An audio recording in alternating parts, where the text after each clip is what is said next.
What's up, guys? It's Coach Grant with First Down Training, and today we're going to be breaking down the top 5 best NFL 2021 draft prospects. So we're going to be looking at these 5 receivers here that I feel are probably some of the best coming out of college this year, entering the draft. We're going to talk about what makes them so good, what makes their route running good, and what helps them get open on certain routes. Okay, so let's get started with this video. And also, guys, if you're a receiver and you want a video where I give you 20 different press releases and drills to work those specific press releases and how to execute those press releases and when to use them against certain defensive coverages, check out that very first link in the description. It's a 45-minute long video, really advanced content. Hope to get you guys on that soon. Let's get started. So first things first here, we're going to be looking at this route from Devonta Smith, right? Heisman winner, clearly probably the best receiver coming out of this draft class. A lot of people knock him on his size, but, today we're going to be mainly focusing on his route running, okay? So we're going to be talking about this rocker step that he's able to hit this DB with at the top of the route. So let's watch it full speed. So he closes the distance, give him this little hesitation, kind of moving the route, changes the tempo, and then scores on this kind of post route right here, right? So when we're coming out here, you see how Smith, right, obviously got a lot of speed, obviously a vertical threat always. So anytime we're in a situation where we got off man, right, and you're maybe a faster receiver, it's always important that we close the distance with this guy, right, because we want to close the distance, get him backpedaling, get him on his heels, get him bailing out of there quick, right, and then I want to take care of him and sell at the top of the route. So I close the distance with him here, and then I give him this 1-2, and you see how Smith sells so much with his upper half, right, because what's this DB supposed to be looking at, especially when he's in man coverage, off-man coverage, he's supposed to be looking at your hips. So if this DB's watching your hips, you guys got to make sure that we sell with my upper half. So many guys will come out and they'll just do this quick little 1-2, and then it'll just be a quick 2 steps, but their shoulders and their hips stay square. You guys want to sell with your upper half. Your upper half is what gets you open.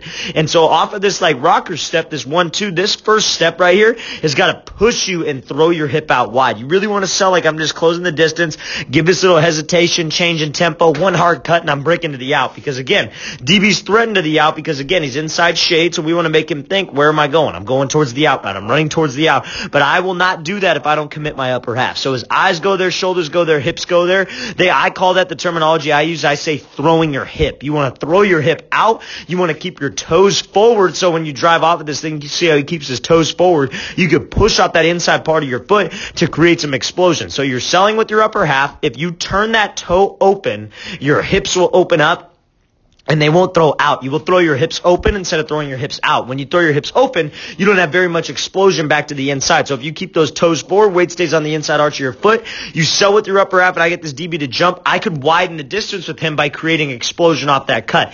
And that cut, the explosion that you create, turns into acceleration. You rip those arms, and you just widen the distance with this DB and win that race back to the ball. It's all about winning the race to the ball, right? And Smith, obviously, very dangerous guy downfield. If you can sell this thing, especially if you're a receiver who is a faster guy, right? You sell this thing with your upper half. You're a good salesman with your routes, and you can make this DB pay by making up or not really necessarily making up for it, but widening the distance with great acceleration. Let's watch the thing again full speed one more time. So coming off here, Smith hits him with that 1-2, get him to jump off this platform, then accelerate off this break. So now we're going to be looking at JaMarr Chase here, right? So he obviously opted out of the season this year, so we don't really have a whole lot of game film on him, right? But this is a great practice clip that we got of him running a whip route. I think he's a very dangerous route runner, gets in and out of his breaks very quickly, has a high IQ route runner. So let's watch this thing full speed, then we'll break it down. So see how this DB's inside shade, we attack his leverage, I snap this thing up, and then I accelerate back out on this whip route, right? So again, let's talk about this, right? So for great route runners all do this.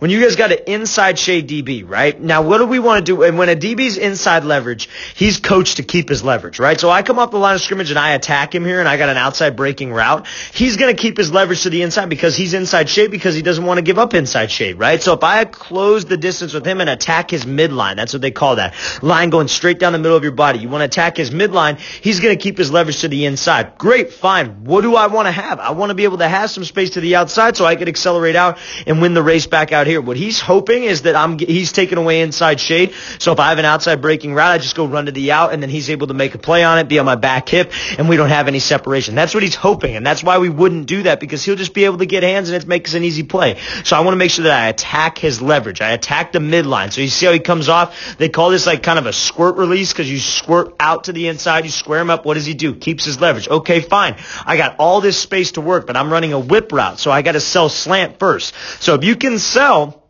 and you're crossing this DB's face, that's what gets him to overcommit on this thing. So I square up here, I cross his face, I'm fast. And you see what JaMarr Chase does a great job of is bursting off of this cut. He commits his hips, shoulders, eyes, and he's got speed into the break. That's the key on any kind of double move. We're going to talk about a double move here in a second on out and up. And it's the same idea. Anytime you're running you're running a sluggo, you're running a whip route, you want to commit to it. You want to commit your whole entire body because that's where the DB's supposed to be looking. So if we commit my upper half, he's looking there. That's going to get him to commit, right? That's going to get him to jump or maybe get his cleats out of the grass. But if I'm drifting this way, like let's say his shoulders stay like this and he tries to run 3 steps on this slant or 2 steps, DB isn't going to fully commit because nobody runs a slant like that. Nobody runs a drag with their shoulders drifting upfield. So your body language and speed is what's important. So you see how he bursts into this thing and snaps this thing off. Now the only way I'm able to change direction when I'm going full speed is by dropping my hips aggressively. So you see how he just shoots his hips down, they call it snapping down, and he brings his chin to his knee. His chest is in explosive position,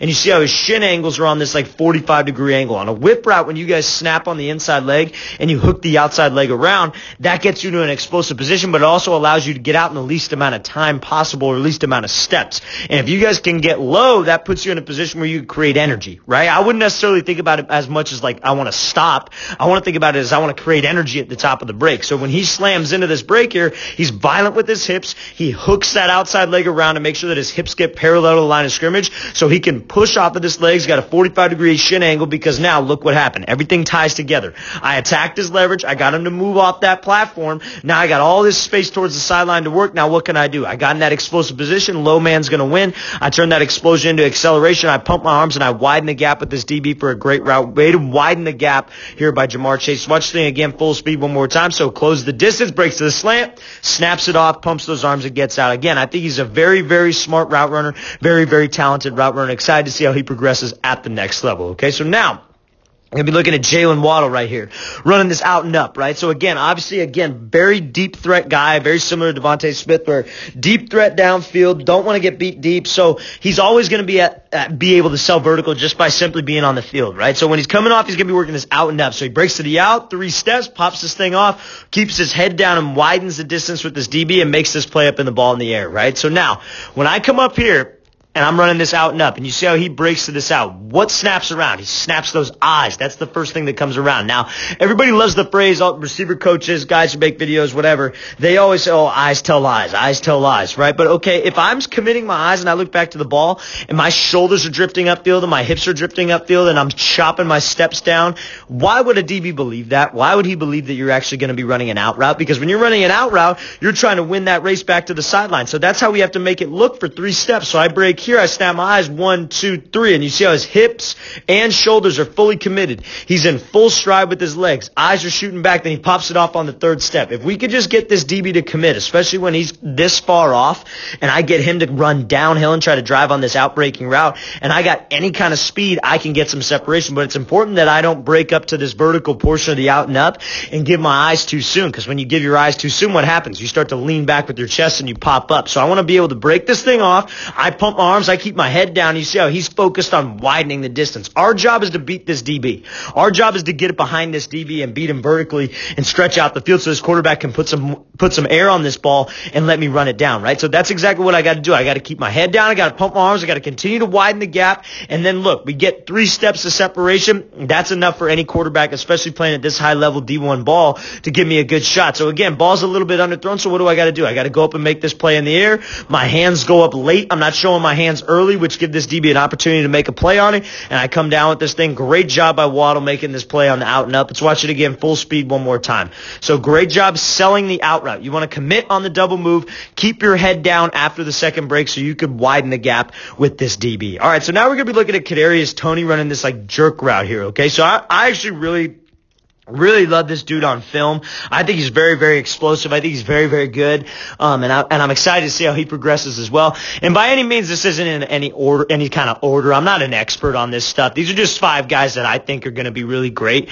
I'm not an NFL analyst or anything like that. I'm just a receiver coach, right? But these are 5 guys that I think that you guys could definitely learn from. You learn a little bit about routes and what makes their route so great, right? So again, this jerk route here is where we're going to be selling almost like a whip route. We come in here, we snap it off, but then we give this little head fake back to the outside here, right? And you see how he gives this little head fake, toes stay forward, we get this guy to jump to the outside, and then I go. It's a jerk route, right? So now, when I go up here and I break to this thing, I want to make it all look like, so now this is kind of like you're trying to sell a whip route, right? So you're trying to make this DB think whip. Maybe we run a lot of whips in my playbook, right? This is kind of a higher level route in football. You don't see this a whole lot from lower level, like high school programs, but you see this a lot in college. You see this definitely in the NFL, and you see this in some higher level programs in high school as well, right? So when we come off here and we break, we want to drop just like a whip route, right? I want to get in this low explosive position, because when you're in that explosive position, that cut that you throw at the jerk route to get this DB to jump outside is what gets you out of this break fast, right? So I got to be here. Low man's going to win, right? I get this little head fake to the outside, and you see he's selling with his body. I'm throwing his whole hip to the outside. It's like a crossover. So I snap into the break. I throw this jab to the outside. Make sure that we're stepping here. We're not opening up this toe. It's not just a quick little step in the grass. So many people on a jerk route, what they do is they'll get here, they'll snap down, but then they don't step far enough. They'll just take a quick little step and then go, and this DB's all over him. So you got to make sure that we're stepping wide like this. Toney does a great job of throwing his hip out, get this DB to jump, and then what do? I accelerate off that cut. I don't open up my toes so I could widen the gap with this guy, widen the gap with this backer. Great route by Toney. Let's watch it again full speed one more time. So he breaks to the slant, snaps it off, one little head fake. Great job running that jerk route by Kadarius Toney. All right, so now we're going to be looking at Chris Olave here. We're going to be talking about this squirrel route, okay? So it kind of builds up off of the out and up, right? So it's going to be like an out, an up, and then a comeback, right? So an out, up, back, out, or an out, up, comeback, right? So there's two different kind of ways to run it here. So now the most important thing I want to talk about is how he's able to sell this route at the top. So he breaks to this out route. He kind of rounds this thing a little bit lazy with that out break, right? But doesn't want to take too much time, right? Because we're in the goal line situation. It's obviously man coverage. So he know probably Fields is going to be getting some pressure here. So we got to work this one-on-one move. We got to take care of him at the top of the route so I can get out of this thing, right? It's not necessarily about doing too much all the time. A lot of times, especially in the type of offense that you're in, I know some program like spread programs, air raid kind of offenses, it's more so about just getting to a spot, right? So we got to understand the situation. We got to understand that maybe my quarterback's getting some pressure. Maybe he's rolling out. Maybe he's going to be under pressure. He's got to get this thing out of hands fast. So I got to get up into this route, right? So he doesn't sell this out as much as we'd like, but we're trying to sell out and up here, right? So it doesn't necessarily matter all that much. So when he goes to this up portion, you see how he starts to peek back with his eyes. Now that's what gets this DB to commit. And then I'm able to break it off right now, gives this one little hard cut, and he's able to accelerate out of this thing and widen the gap here with this DB and get those eyes around to make this play. But again, when you're on the red zone, fellas, and you got any kind of route, like let's say you're running maybe a slant, or let's say you're maybe running an in route, and you want to take an outside release, you want to self-fade, your eyes are so important, and your pad level is important, right? Body language, eyes, speed. So if I get speed up, and maybe I kind of slow down my tempo right here, selling like I'm going to be running a goal line fade, I get my eyes, DB gets a little greedy, and then I break this thing off. He peeks back for the ball, and then I'm out of there, right? And when you can get a DB to peek back for that ball because you sold with your eyes, because maybe you slowed your tempo down, and then I break it off because we're slowing our tempo down only because we're in the red zone. We're not going to run out the back corner of the end zone. That's what can get me some separation. This is a great route here by Olave. Let's watch this thing again full speed one more time. So he's coming off here, breaks to the out, gives those eyes, snaps this thing off on the comeback portion of it. Great route. All right, guys, I really want to thank you for watching. I really appreciate it. If you guys have any questions at all, please leave those in the comments. Hope this video gave you guys some value. And again, if you want a full video, I break down 20 different press releases you can use. Check out that link in the description, fellas. Very first link in the description. I'll see you guys next time.